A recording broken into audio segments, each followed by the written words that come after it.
সিলেটে সহকর্মীর ছুরিকাঘাতে এক চীনা নাগরিক নিহত হয়েছেন। এ ঘটনায় হামলাকারী চীনা নাগরিককে আটক করেছে police.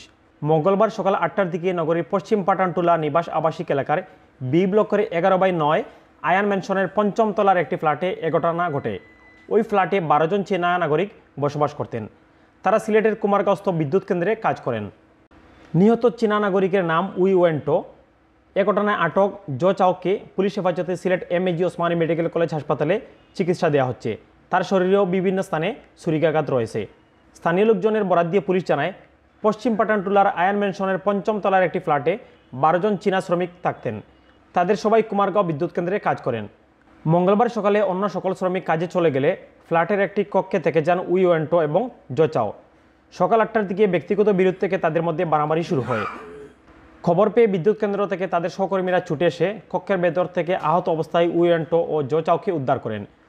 We ওয়েন্টোকে Osmani medical college হাসপাতালে ও জো চাওকে জালালাবাদ রাগিব রাবেয়া মেডিকেল কলেজ হাসপাতালে ভর্তি করা হয়। সিলেট মহানগর পুলিশের অতিরিক্ত উপপুলিশ কমিশনার বিএম আশরাফুল জানান, ব্যক্তিগত ঝামেলাকে কেন্দ্র করে দুই চীনা নাগরিক মারামারিতে লিপ্ত হয়। এ সময় উই ওয়েন্টো ধারালো ছুরি দিয়ে জো চাও এর গলার পেছন ও ডান পায়ের উরুতে আঘাত করে রক্তাক্ত জখম করে। মারামারির এক পর্যায়ে জো চাও সুরা কেড়ে নিয়ে ওয়েন্টোর বুকের বাম পাশে আঘাত করে। আশঙ্কাজনক অবস্থায় সহকর্মী চীনা নাগরিকেরা ওয়েন্টোকে ওসমানী মেডিকেল কলেজ হাসপাতালে ভর্তি করেন। সকাল 11টার দিকে তিনি চিকিৎসাধীন অবস্থায় মৃত্যুবরণ করেন। এ ঘটনায় পুলিশ জো চাওকে আটক করেছে। তাকে জালালাবাদ রাগিব রাবেয়া মেডিকেল কলেজ হাসপাতাল থেকে ওসমানী হাসপাতালে নিয়ে আসা হয়েছে।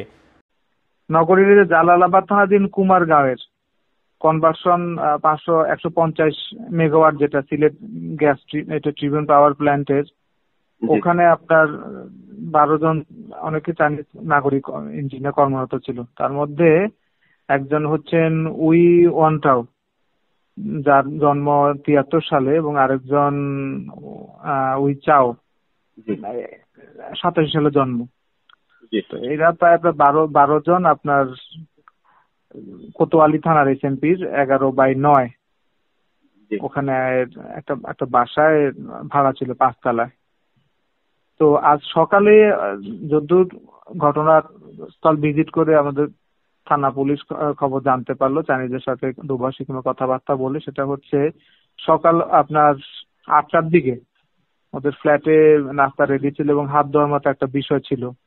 ওখানে এই হাত ধোয়া কিংবা ওই সময় একটা কথা কাটাকাটি মারামারি, এ পর্যায়ে গিয়ে উই উনটাও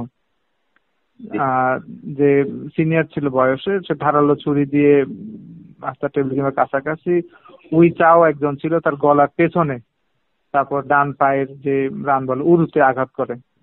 এরপরে যে জুনিয়র বয়স্ক উই চাও সে আবার ছুরিটা নিয়ে উই ওনটাও যে ছিল তার বাম পাশের উপর অংশে ছুরিকাঘাত করে, খুব হার্ডলি রক্তাক্ত জখম হয়।